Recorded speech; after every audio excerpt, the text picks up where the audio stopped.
Para sa mga mahilig sa mga kwentong aswang, subaybayan ang aming bagong channel, Sitio Pangil. Pasukin ang nakakakilabot na mundo ng mga aswang. Like and subscribe. Sitio Pangil.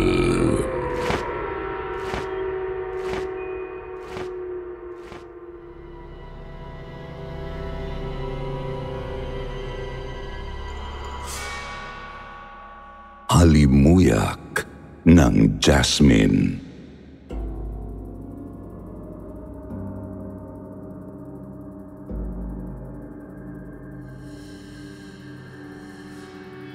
Sa maraming pagkakataon, may mga babala o bilin sa atin ang mga matatanda. Minsan, sinusunod natin, pero minsan din ay sinusuway dala ng katigasan ng ulo. Bagamat minsan ay hindi naman ganoon kabigat ang kinakaharap nating epekto ng pagsuway, meron ding mga pagkakataong ipinapahamak nito ang ating buhay.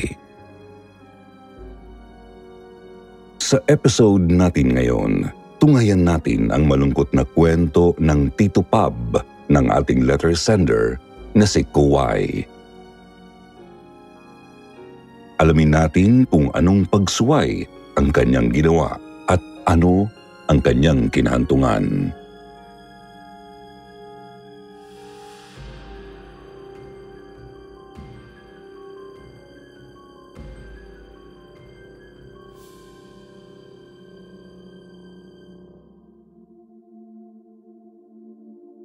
Hi po, Sitio Bangungot. Ako po si Kuway. Gusto ko lang po sanang i-share sa inyo ang kwento ng tito ko. Ito pong kwento na ito ay sinalaysay sa akin ni Papa na kapatid ni Tito. Taong 1984, naganap ang istorya na ito. Galing abroad po sina Papa at Tito noon kasi may dugong banyaga po kami. Itong panahon na ito ay nagbalak po sila Papa at Tito na magbakasyon sa Pilipinas.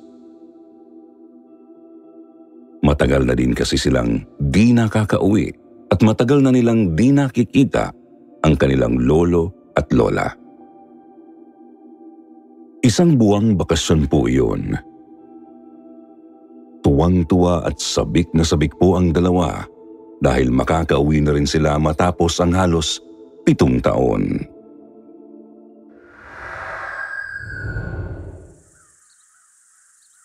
Hapon na po sila nakarating ng probinsya tapos kailangan pa nilang sumakay ng jeep para makarating sa kanilang lugar. Ang jeep na ginagamit doon ay yung doble-doble ang gulong. Kailangan pa kasing tumawid ng mga sapa, kumbaga yun lang ang kayang pumalag sa daanan doon.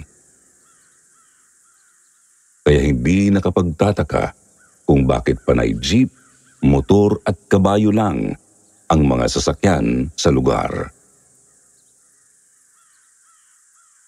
Ilang oras din po silang naghintay ng jeep kaso wala talagang dumaan.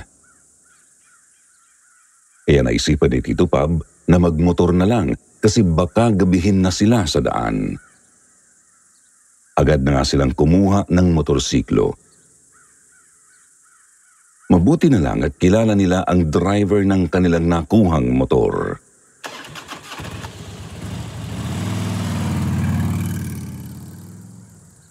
Habang nasa biyahe ay tanaw na tanaw nila ang napakagandang paligid ng probinsya.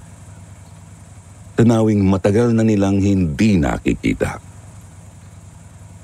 Subalit may napansin si Papa na mga truck at makina sa may kalayuan. Sabi ng driver yun daw ay pagmamay-ari ng isang kumpanyang gumagawa ng mga infrastruktura sa may ilog. Gagawan daw kasi doon ng dam upang pagkuhanan ng kuryente at mga dike upang maiwasan ang pagbaha. Nang hinayang si Tito Pab kasi masisira ng mga iyon ang paligid ng probinsya.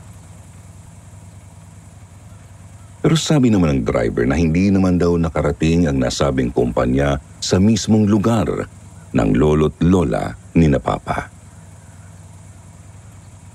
Natuwa naman si Papa kasi may mapapasyalan at ilog pa palang maliliguan sa kanila. Ang kaso, sinabing bigla ng driver na delikado raw kasi sa lugar ng lolo't lola nila Papa, kaya hindi ito napasok ng kumpanya.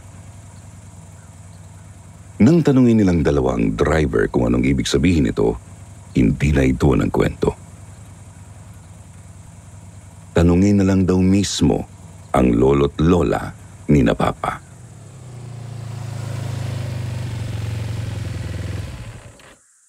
Hanggang sa nakarating na nga si na Papa sa bahay ng kanilang lolo't lola. Namangha naman si Tito Pab sa bahay kasi napakalawak nito kahit gawa lang sa kahoy. Pagkatapos ay may maliit na kubo pang malapit sa bangin na papuntang sapa.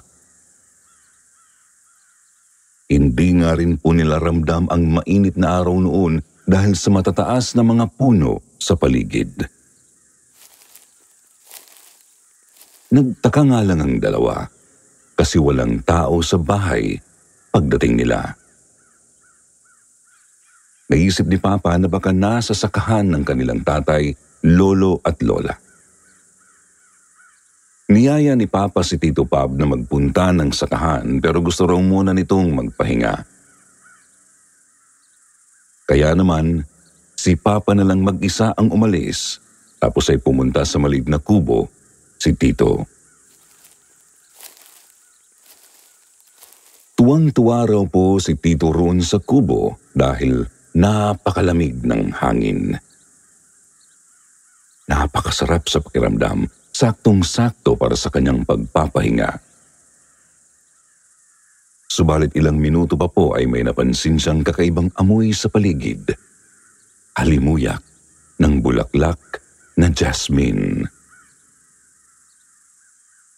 Kalat na kalat daw po talaga ang amoy kaya sobra siyang nagtaka.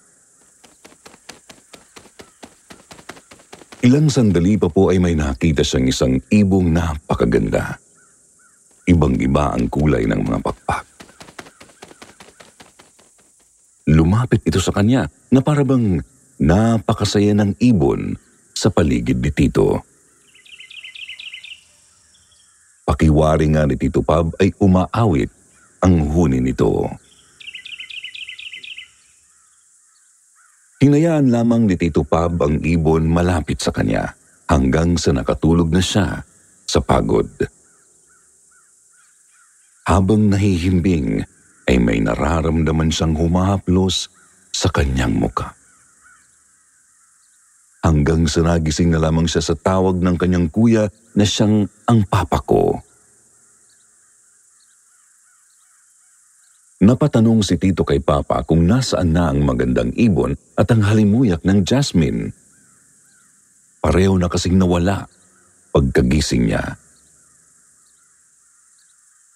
Tugon naman ni Papa, marami talagang ibon doon kasi nga probinsya yon. Tapos napakarami rin ng iba't ibang mga bulaklak sa paligid kasama na ang mga jasmine. Sinabi na lang din ni Tito Pab na baka yun nga lang ang nakita at naamoy niya. O siguro raw, guni-guni lang dala ng pagod at antok.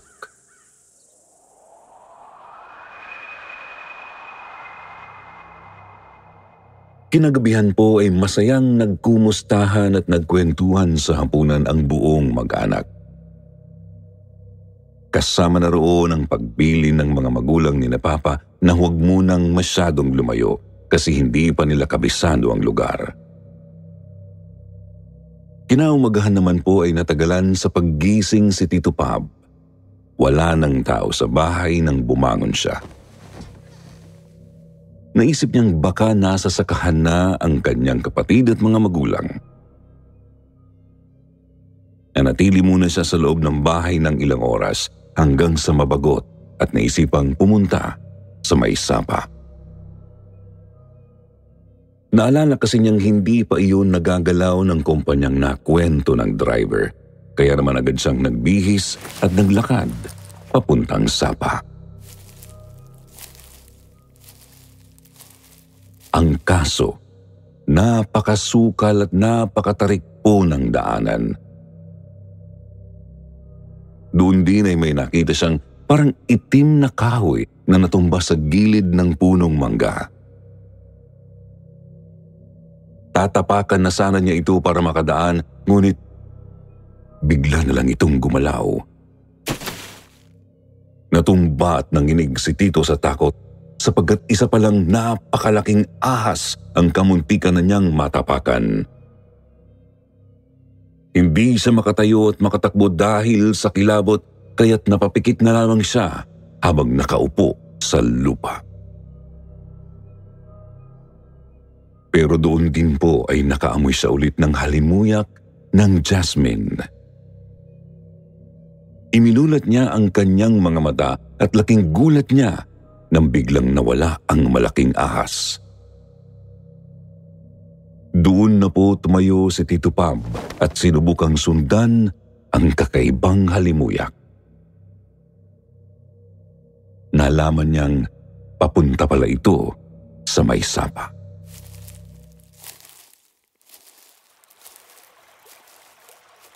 Pagkarating niya sa may sapa, nakita niya ang isang puno ng balete at isang malaking bato malapit dito. Nagtaka ulit si Tito kasi nawala na naman ang halimuyak. Kaya naman naupo na muna siya sa malaking bato. Pinagmasdan niya ang maganda at tahimik na paligid. Dahil nga po sa kagandahan ng paligid, ay naglaho na sa kanyang isip ang takot na dinulot ng malaking ahas. Hanggang sa hindi na niya napigil ang sarili, lumusong siya sa tubig at naligo. Habang nagtatampisaw si Tito Pab sa tubig, may narinig siyang tinig ng isang babae na parang umaawit.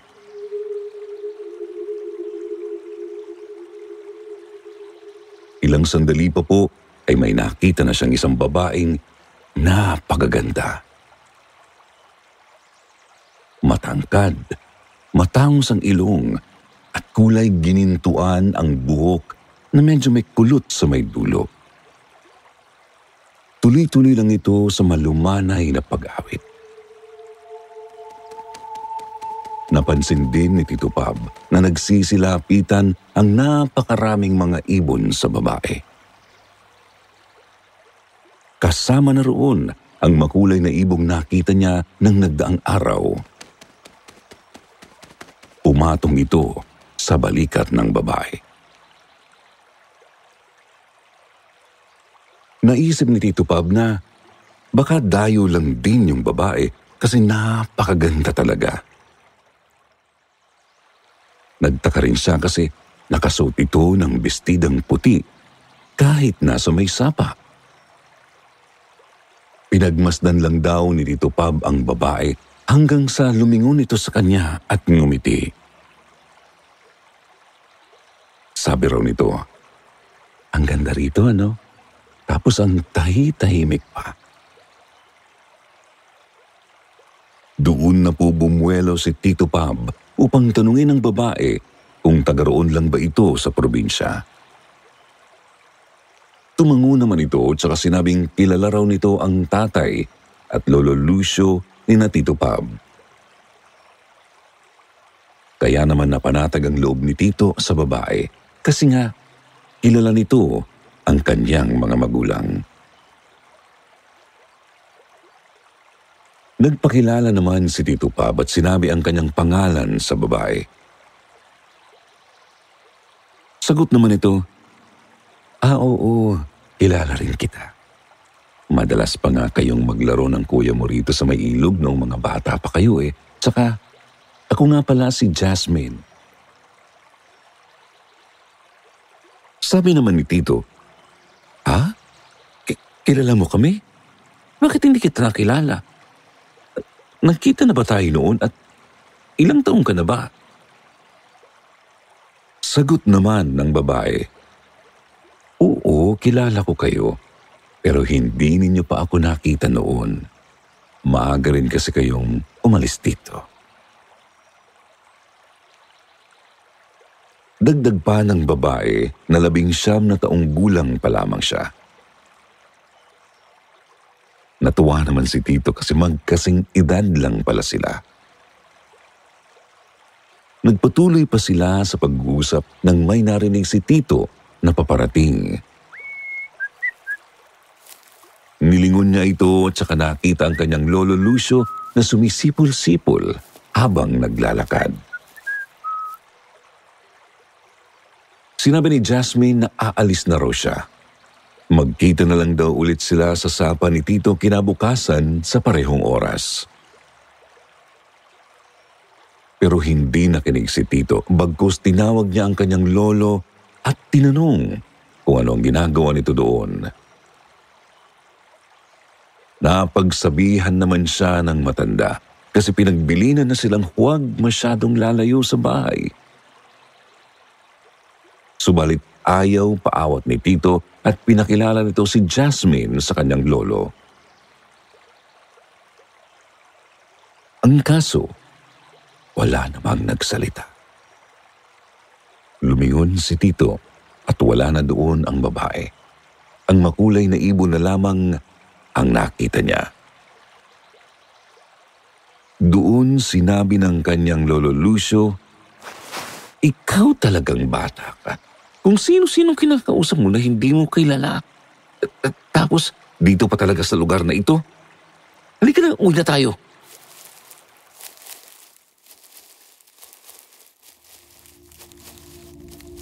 Pagka-uwi nila, naabutan nilang hindi mapakali ang nanay at tatay ni na Tito at Papa. Kanina pa raw siya hinahanap ng mga ito. Si Papa nga raw po ay nagpunta pa ng kabilang baryo para lamang hanapin siya. Sabi naman ni Lolo Lucio sa tatay ni Tito, pagsabihan mo yung anak mo ha, Alpino. Nakita ko yan doon sa may sapa. May kausap kahit wala namang ibang kahit sinong naroroon. At si Jasmine pa talagang nabanggit niyang pangalan. Kailangang mag-ingat yan. Alam naman nating masyadong delikado doon sa lugar na iyon. Sabi naman ng kanilang tatay kay Tito, totoo ba yun, Pabs? Sa may sapa ka pumunta na mag-isa? Masyadong delikado doon. May napakalaking ahas, kaya nga hindi pa yun napapasok ng kumpanya ng kuryente. Kung hindi naman malaking ahas, biglang-biglang nasisira ang mga gamit nila o nagkakasakit ang kanilang mga trabahador. Tumahimik na lang si Tito Pab at hindi na binanggit na nakita niya ang malaking ahas. Ayaw niya kasing mag-alalang lalo ang kanyang mga magulang. Subalit sa mga sumunod na araw, nagpatuloy ang pagtakas ni Tito para pumuntang sapa at makipagkita kay Jasmine. Hindi nga nagtagal ay nahulog na ang loob ng dalawa sa isa't isa.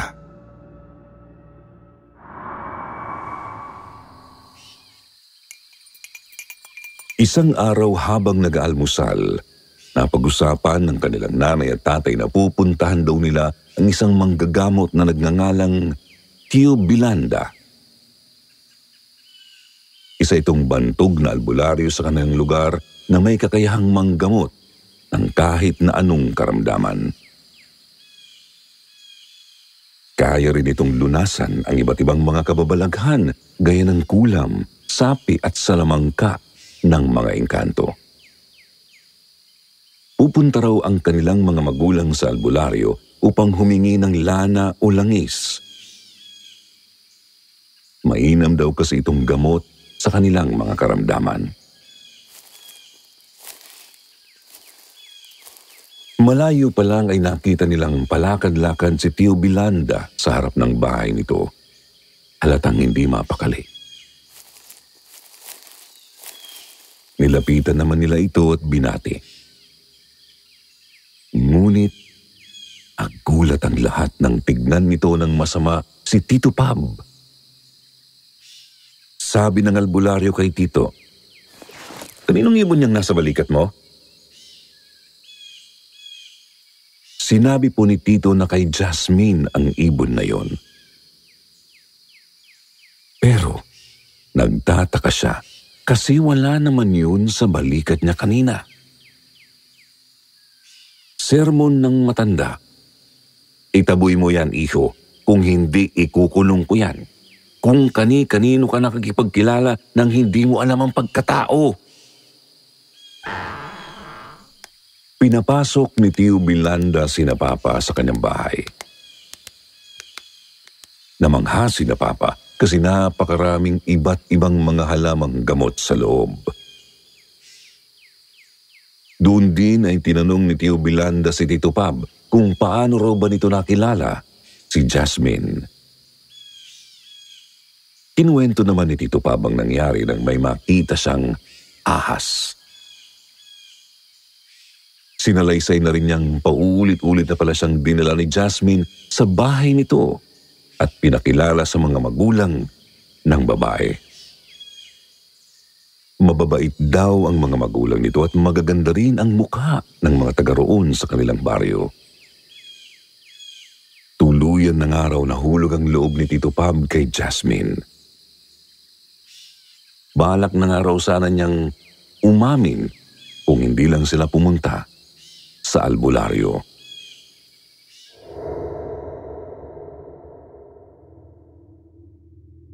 Doon na po nagulat sina Tito at Papa nang sinabi ni Tio Bilanda na hindi raw tao si Jasmine. Isa itong engkanto na nakatira doon sa may sapa, doon sa puno ng balete na katabi ang isang malaking bato. Papalagpas sana si Tito pero mariing sinabi ng matandang albularyo na matagal na siyang naninirahan doon at kilalang kilala niya si Jasmine. Mabait naman daw ito basta huwag lang sisirain ang kanyang tahanan. Yun daw ang dahilan kung bakit hindi napapasok ng kumpanya ng kuryente ang lugar na yon. Dagdag pa ng matanda, "Iho, tandaan mo, hindi pwedeng umibig ang tao sa engkanto. Baka malaman na lang namin kinuha ka na nila, kaya kung gusto mo pang makasama ang mga magulang at kapatid mo, layuan mo na si Jasmine."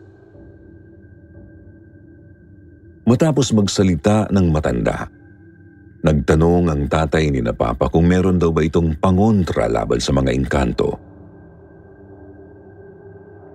Bagay na ibinigay naman ni Tio Bilanda. Isang kwintas na ipinasuot niya kay Tito. Nagbilin din siyang huwag na huwag yung huhubarin ni Tito kahit anong mangyari. Wala namang nagawa si Tito Pab kundi tanggapin at isuot ang kwintas na pangontra. Nang makauwi na sila, umalis muna ang nanay at tatay ni na Tito upang magpunta sa sakahan. Kasama ng mga ito si Papa. Ang kanilang lolo naman ay pumunta sa kanyang kwarto upang magpahinga. Naiwang nag-iisip si Tito kung babalik pa ba siya ng sapa o hindi na. Subalit, makalipas ang ilang sandali, hindi na ito nakatiis. Lumabas siya ng bahay at kumaripas papuntang sapa. Sinisigaw niya ang pangalan ni Jasmine pero hindi niya ito makita. Sinigaw na rin niya sa hangin na mahal nga niya ang babae pero hindi pa rin ito lumilitaw. Hanggang sa mapahawak si Tito sa kanyang dibdib at naalala ang pangontrang kwintas. Dali-dali niya itong hinubad tsaka agad tinapon sa ilog. Noon din ay lumitaw si Jasmine. Tinanong niya si Tito kung totoo bang mahal siya nito. Tumango naman si Tito tsaka inulit ang pagsabing mahal nga niya ang babae. Pahayag naman ni Jasmine, mahal din kita, Pap, kahit ayaw ng mga magulang mo sa akin. Pero gusto mo na bang sumama sa akin? Napahinto si Tito Pab sa pagdadalawang isip. Sinabi niya sa dalagang gusto niya munang makasama ang kanyang tatay, nanay at kuya. Ngumiti naman sa pag-unawa ang babae, tapos ay nag-abot ng isang basket ng prutas kay Tito. Sabi niya, ito, ibigay mo sa mga magulang mo para hindi na sila magalit sa'yo. Saka na ulit tayo magkita sa takdang panahon. Huwag kang mag-alala, ako ang pupunta sa'yo. Mabilis dumaan ang mga araw. Dumating na ang araw kung kailan babalik na sa ibang bansa sina Papa at Tito. Niyakap ni Tito ang kanilang mga magulang ng mahigpit. Tay, huwag ninyong pababayaan ang mga sarili ninyo ha. Tandaan nyo, kapag may kailangan kayo, tumawag lang kayo sa amin ni Kuya. Tandaan nyo po, mahal na mahal namin kayo, Nay, Tay, pati na rin po kayo, Lolo Luisio.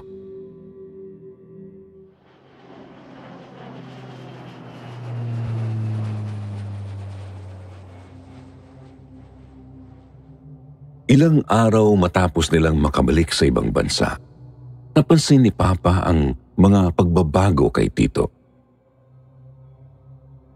Sobrang nananamlay ito at nangangayayat. Tinatanong naman po ni Papa pero hindi ito sumasagot ng maayos, kaya pinabayaan na lang muna niya ang kapatid kasi baka hindi pa rin nakakalimutan si Jasmine. Pwede rin sadyang nangungulila lang sa kanilang mga magulang. Dumaan pa ang mga araw. Palaging ganoon ang napapansin ni Papa sa kapatid. Halos hindi na nga raw po sila nag-uusap noon. Kaya naman laking tuwa ni Papa nang kausapin siya ni Tito isang umaga. Kuya, magandang umaga. May pagkain nga pala dyan. Nakapagluto na ako. Kain ka na marami ha para may lakas ka sa trabaho. Napangiti naman si Papa sa narinig, lalo't nakikita niyang mukhang masigla si Tito. Dugtong pa nito, o nga pala kuya, bigay ko sa iyo yung bank-account ko. May savings ako doon, medyo malaki na rin, para kina inay at itay. Di kasi ako makalabas ngayon, may tinatapos akong project. Sabi lang ni Papa noon na dadaanan na lang niyang pera, tapos ipapadala niya sa kanilang mga magulang.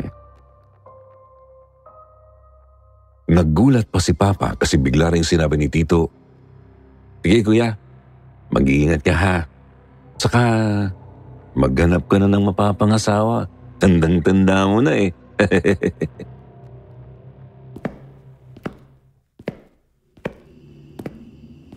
Kinagabihan noon nang makauwi si Papa sa apartment nila. Nagtaka siya kasi humahalimuyak ang amoy jasmine sa loob. Binuksan niya ang ilaw at nakitang napakalinis ng buong apartment. Naisip ni Papa na siguro naglinis lang ang kapatid tapos jasmine fragrance ang ginamit na air freshener. Subalit napansin din niyang napakatahimik. Sinimulan niyang tawagin si Tito Pab pero walang sumasagot. Kinatok niya ang kwarto nito pero wala pa rin yung sumasagot. Pumasok siya at nakitang naroroon lang si Tito Pab sa sariling kwarto. Nakahiga at nakangiti. Napansin din niyang bukas ang bintana ng kwarto. Ikaw talagang bata ka, diyan ka lang pala eh. At talagang nakangiti ka pa habang natutulog ha. Ang saya-saya mo siguro ano? Lumapit si Papa sa bintana para isarado ito. Ngunit nagulat siya nang bigla na namang sumabog ang amoy jasmine at may naramdaman siyang humawak sa kanyang balikat. Lumingon si Papa, ngunit nagtaka nang makitang tulog pa rin ang kapatid. Tinapik ni Papa si Tito Pab kasi iniisip niyang nagtutulog-tulugan lang ito. Nagulat siya nang mapansing napakalamig ng katawan nito. Doon na natauhan si Papa kung bakit namamaalam na ang kapatid at kung bakit iniwan ito ang sariling bank account. Umagulgol si Papa nang malamang wala na ang kapatid.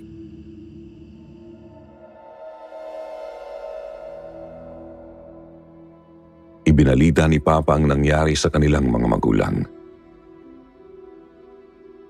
Hindi makapaniwala ang mga ito kasi napakabata pa ni Tito Pab para mamatay. Pina-autopsy rin nila ang katawan nito ngunit wala namang makitang kakaiba ang mga doktor. Hindi nila matukoy ang sanhi ng pagkamatay nito. Pinakremate ni Papa ang mga labi ng kapatid upang maiuwi sa Pilipinas. Pagka-uwi ay sumalubong naman agad ang kanilang nanay, tatay at lolo. Doon ay napagkasunduan nilang isaboy ang abo ni Tito sa may sapa. Sinabi rin kasi ni Tio Bilanda na siguradong sumama nga ito ni Jasmine. Habang sinasaboy nila ang abo ni Tito, bigla na lang ding humalimuyak ang amoy ng jasmine sa paligid. Ramdam nilang humahaplos ito sa kanilang muka at doon din ay nakita nila ang ibong alaga ni Jasmine. Matagal na po itong nangyari, Sir Jupiter. Matanda na po si Papa ngayon. Gayunpaman, paulit-ulit pa rin niya itong ikinikwento sa mga anak at apo niya.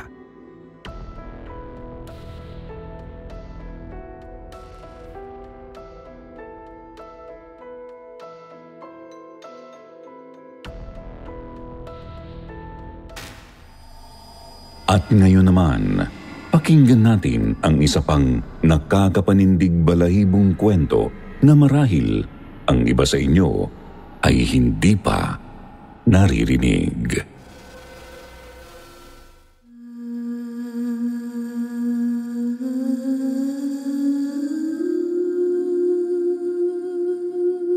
Naniniwala ba kayo sa sirena? Bakit maraming tao ang gustong makakita nito? Dahil ba may kwentong gustong patunayan? O dahil may karanasang hindi makalimutan? Kagaya ng kwentong ipinadala sa atin ni Nathan. Tungkol ito sa karanasan ng kanyang lolo Jacinto sa sirena na ikinuwento sa kanya. Dahil sa lolo Raul niya at sa paniniwala nitong nakapagpapahaba raw ng buhay ng tao ang pagkain sa laman ng sirena. Kung kaya't gusto nitong makuha ang buntot dahil ito ang parteng pinakamadaling makuha sa sirena. May katotohanan nga ba ito? O alamat lang? Paano kung talagang nangyari nga sa kanila? Maghahanap rin kaya tayo ng sirena para kunin ang buntot nito para sa mahabang buhay? Pakinggan natin ang kanilang kwento. Buntot ng Sirena. Magandang araw, Sir Jupiter. Tawagin niyo na lang po akong Nathan. Ang kwento ko po ay karanasan ng aking lolo Jacinto noong bata pa habang siya ay nakatira sa kanyang lolo Raul. Isasalaysay ko po ito kung papaano niyang ikinuwento sa akin.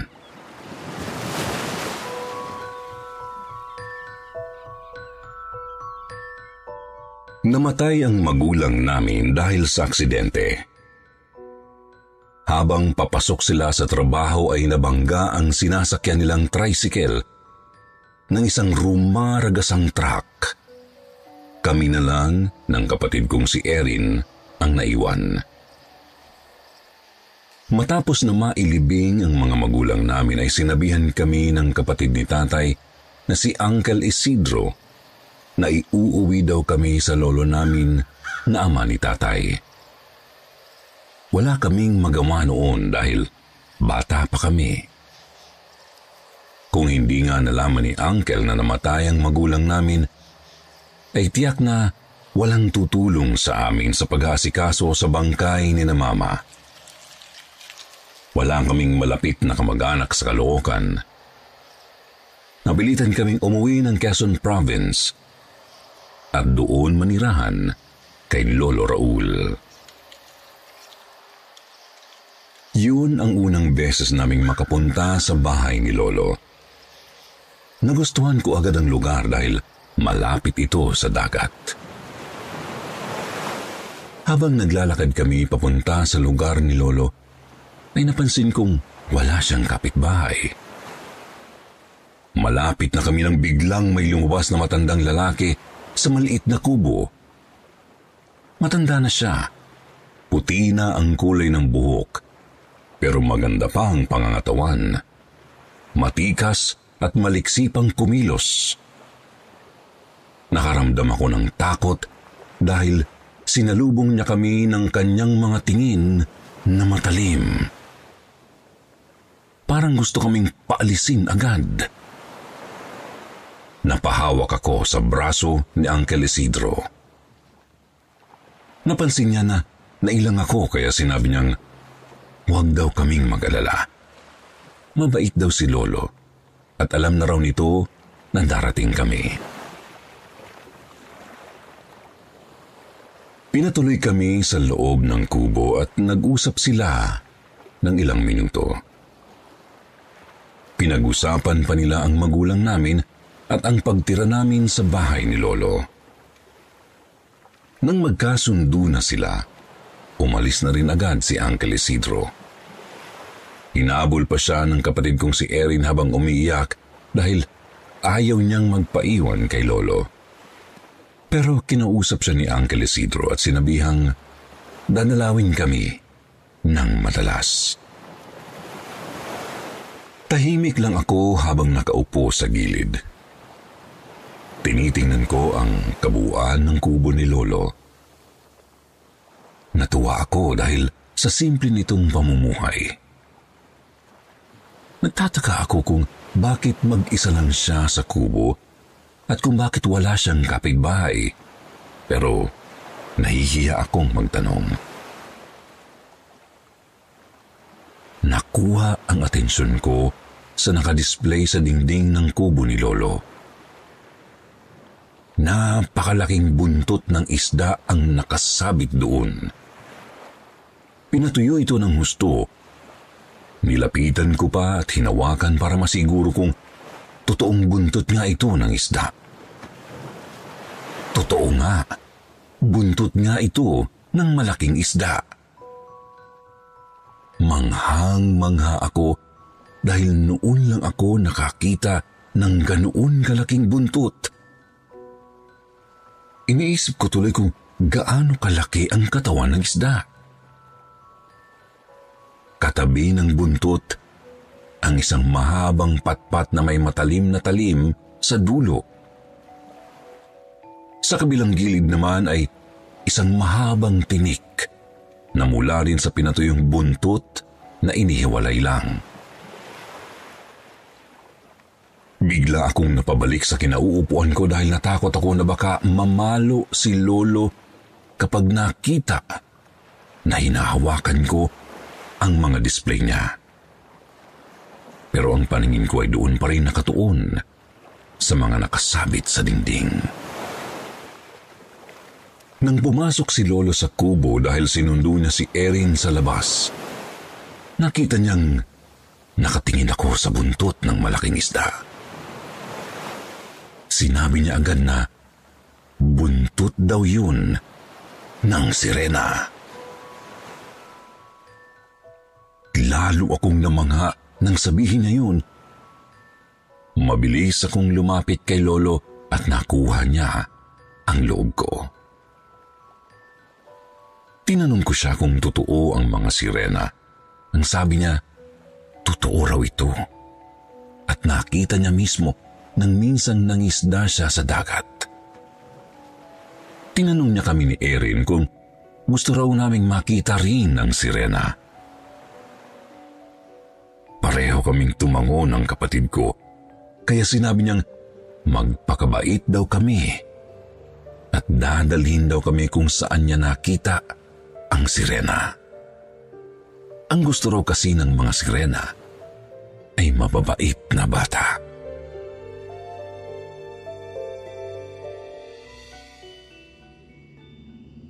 Unang gabi namin sa bahay ni Lolo at dahil hindi kami makatulog, ikinwento sa amin ni Lolo kung paano niyang nakita ang sirena at kung ano ang itsura nito.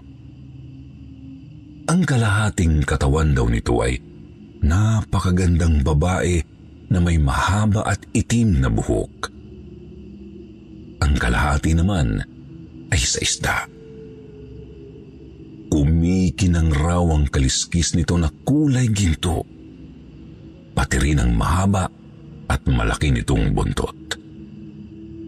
May alaga raw itong malaking isda na kung tawagin ay kugtong.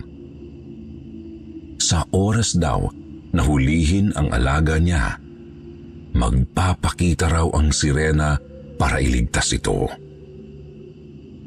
Sumama raw sa lambat ni Lolo ang kugtong.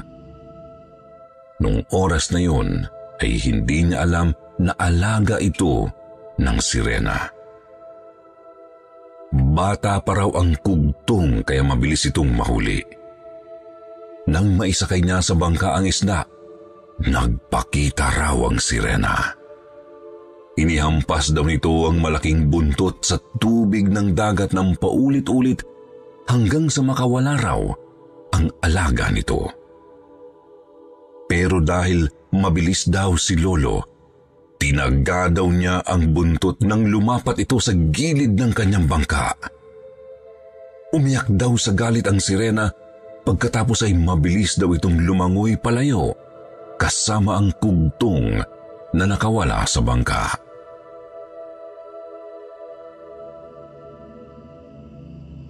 Matapos magkwento si Lolo ay pinatulog na kami at sinabing kapag pumalaot siya ay isasama kami sa pangingisda niya para makita rin namin ang sirena. Mula noon, lahat ng utos ni Lolo ay sinusunod namin. Lahat ng sinasabi niya ay pinakikinggan namin para isama kami sa dagat dahil gusto talaga namin ni Erin na makita ang sirena at ang kugtong na alaga nito. Inutusan kami ni Lolo na pumunta sa palengke para bumili ng sangkap sa lulutuin niyang ulam. Ilang beses na rin niya kaming isinasama sa palengke, kaya alam na namin kung paano ito puntahan. Nang nasa palengke na kami, narinig namin ang bulungan ng mga tao. Pinagtitinginan nila kami habang pinag-uusapan. Hanggang sa tanungin kami ng isang tindera na binilhan namin ng mga gulay. Tinanong kami kung mga apo raw kami ni Lolo Raul. Sumagot kami ng oo at sinabi nitong mag-ingat daw kami kay Lolo dahil salbahe raw itong matanda. Nainis ako sa sinabi ng ale kaya iniwan na lang namin siya. Mabait si Lolo sa amin kaya inisip ko na sinisiraan lang nila ang lolo namin.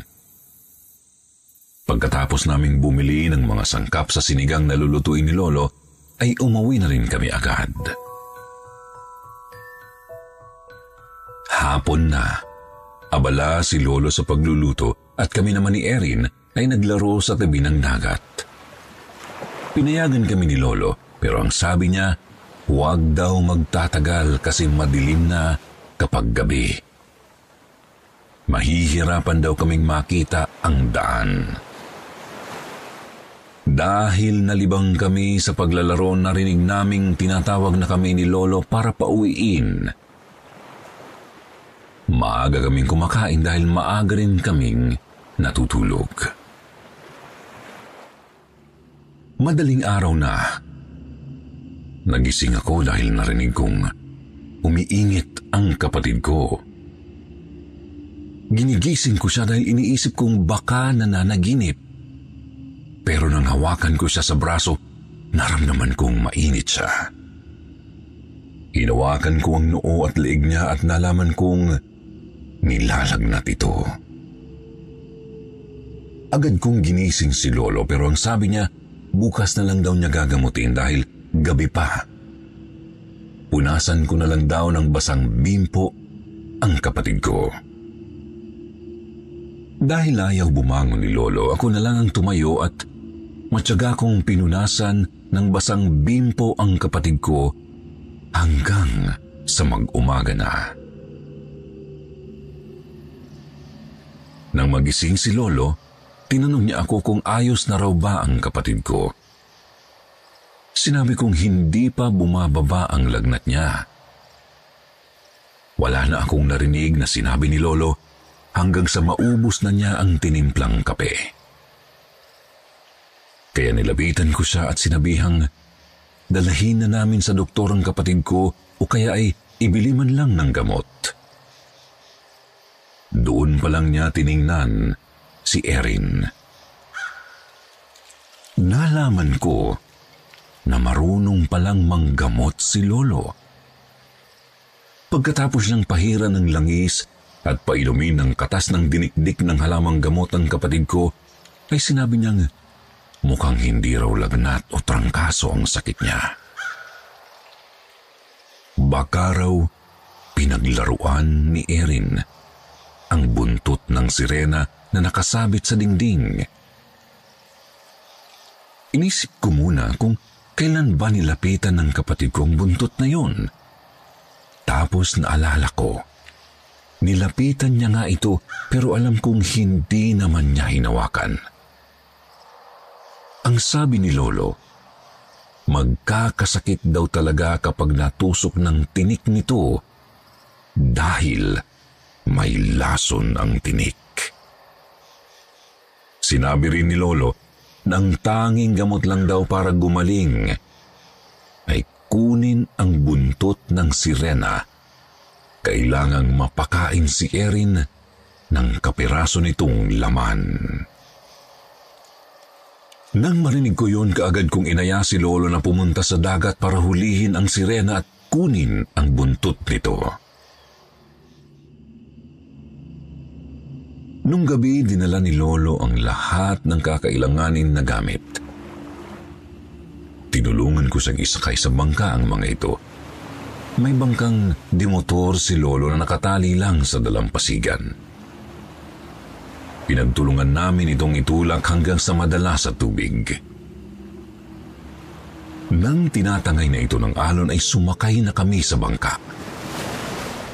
Pinaandar na ni Lolo ang makina at pumunta na kami sa dagat kung saan nakita ni Lolo ang sirena. Pinatay ni Lolo ang makina ng bangka para makatipid daw kami sa gasolina at sinabing hintayin namin na dumating ang kugtong. Tiyak daw na darating ito. Hindi ko alam kung gaano na kami katagal na nakatambay sa dagat pero inip na inip ako.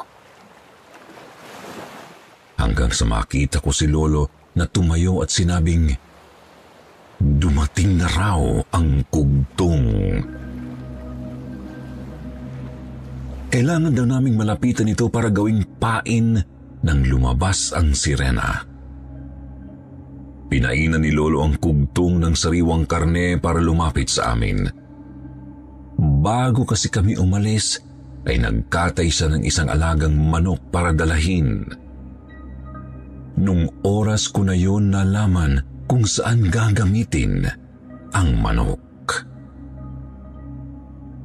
Nang ihagis ni Lolo ang karne ng manok sa dagat, nakita ko ang isang malaking isda na mabilis dumarating. Inakala kong ang kugtong ay isdang kasing laki lang ng bangus, pero hindi pala. Napakalaki nito. Nakakatakot ang itsura. May matutulis na mga ngipin at napakalaki ng bunganga na kayang sirain ang aming bangka sa isang kagat lang. Takot na takot ako. Pero si Lolo, hindi siya nagpapasindak. Nakangiti siya at handang-handa sa pagdating ng higanteng isda. Umalon ng malaki ng dambahin ng kugtong ang manok. Akala ko ay tataob ang bangka namin. Kumapit ako ng mahigpit sa bangka para hindi ako mahulog. Nang hagilapin ko si Lolo, nakita kong nakasabit siya sa ulo ng kugtong. Nasa malapit na siya ng bibig nito. Itinarag niya ang dalang mahabang patpat na gawa sa matibay na kahoy sa ulo ng malaking isda. Ang dulo nito ay matalim na itak. May talim ang magkabilang gilid. Nagwawala ang kugtong, marahil ay nasaktan dahil sa ginawa ni Lolo sa kanya.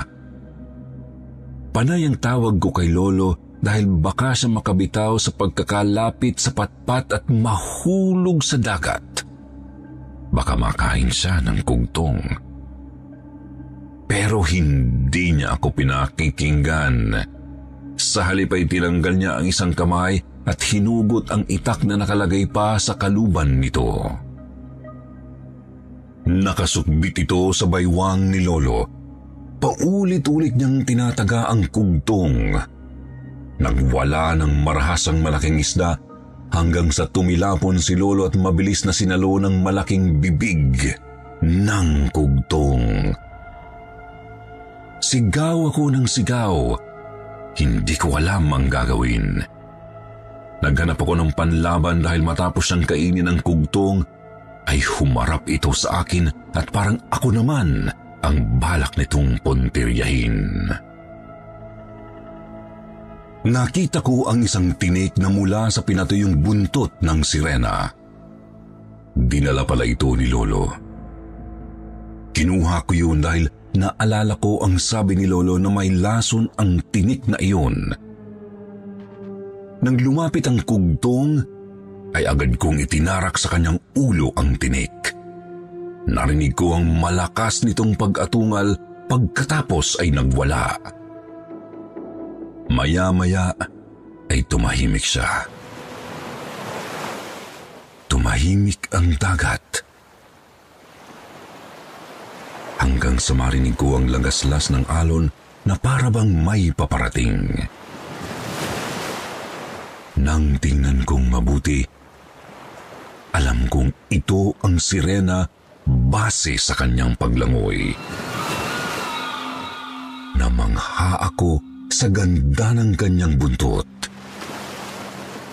Kumikislap ito habang lumalangoy dahil tinatamaan ng liwanag ng buwan. Nang malapit na siya ay huminto na ito sa paglangoy at tiningnan ng kanyang alaga. Ang magandang mukha ng sirena ay bigla na lang naging mabangis at nakakatakot. Tumalim ang kanyang mga tingin na nagpanginig sa katawan ko. Lumangoy ang sirena palapit sa bangka at paulit-ulit na pinaghahampas ito ng kanyang buntot. Gusto niyang pataubin ang bangka na sinasakyan ko. Pilit akong kumakapit sa bangka dahil ayaw kong malunod. Nakita ko ang isa pang itak ni Lolo na malapit sa akin. Dali-dali ko itong kinuha at hinintay ang tiyempo na ihampas ng sirena ang kanyang buntot sa bangka. Nang muling hinampas ng sirena ang bangka, mabilis kong tinaga ang buntot nito. Naputol ang bahagi nito at naiwan sa bangka. Sumigaw ang sirena na para bang nasaktan ng matindi. Matinis ang kanyang sigaw. Dahil nasaktan ito, mabilis siyang lumangoy palayo kasama ang kanyang alagang kugtong. Nasa bangka lang ako, nakaupo hanggang sumikat ang araw. Hindi ko alam ang gagawin. Wala akong alam sa bangka. Hawak ko ang piraso ng buntot ng sirena. Dahil putol na ito, hindi na ito kulay ginto. Parang natural na kulay lang ng buntot ng isda. Maya-maya ay may dumating na bangka. Nakilala nila ako dahil apo ako ni Lolo Raul. Tinanong nila kung sino raw ang kasama ko at bakit ako nag-iisa. Nagsabihin kong si Lolo ang kasama ko ay hinanap nila ito. Pero ang sabi ko ay kinain ng kugtong. Nagbulungan ang mga lalaking sakay ng bangka. 5 silang mangingisda. Lumipat ang 2 sa bangka ni Lolo at tinulungan nila akong paganahin yun. Ihahatid raw nila ako sa Pampang. Habang pabalik kami, doon nila sinabi sa akin na ginawa pa raw akong pain ni Lolo ko para sa sirena. Noon pa raw ay talagang gusto nang makahuli ni Lolo ng sirena para kunin ang buntot nito. Naniniwala raw si Lolo na ang laman ng sirena ay nakakatulong sa paghaba ng buhay kapag kinain ito. Pero nang sabihin kong totoo ang sirena talagang nakita ko, tinawanan nila ako. Kugtong lang daw ang nakita ko. Sa malamang daw ay kugtong din galing ang hawak kong buntot ng isda at hindi sa sirena.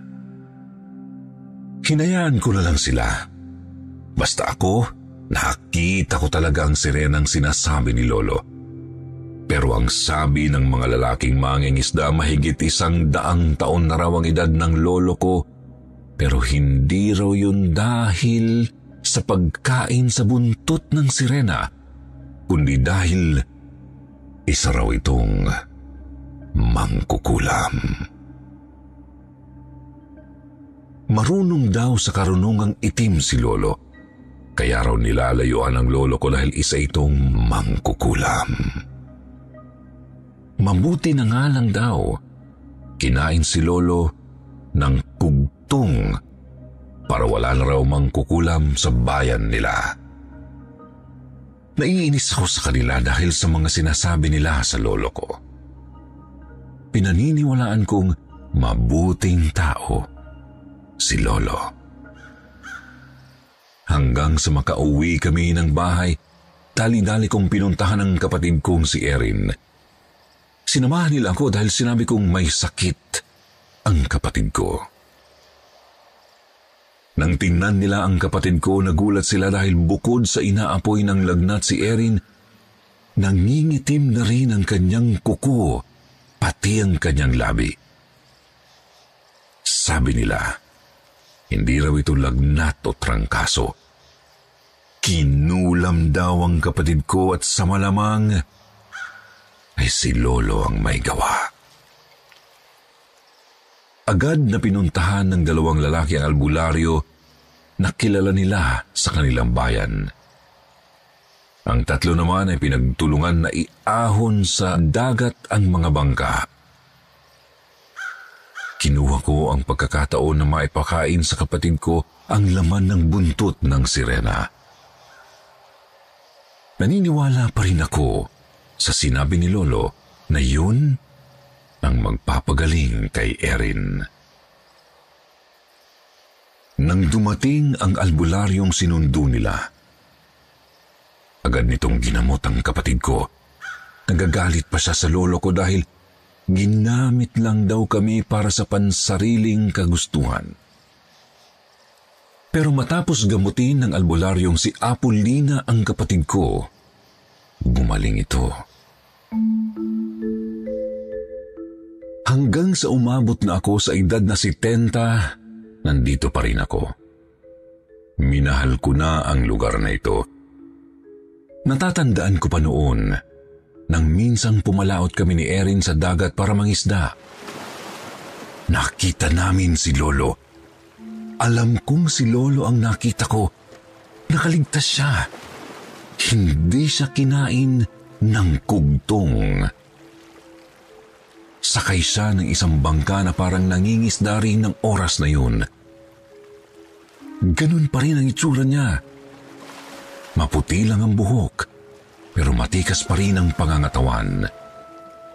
Buhay pa si Lolo Raul na nagbigay ng patotoo na talagang humahaba ang buhay ng taong nakakain ng laman ng sirena. Tatawagin ko sana si Lolo pero mabilis na pinaandar ang bangka na sinasakyan niya. Sa isip ko, tama lang na lumayo siya mula sa pangungutya ng mga tao na isa raw itong mangkukulam. Mula noon, hindi na namin nakita pa si Lolo na pumalaot.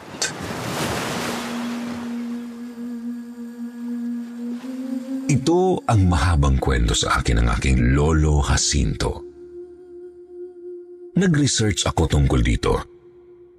Nalaman ko na sa Japan pala, isa rin itong paniniwala na humahaba ang buhay kapag nakakakain ng laman ng sirena.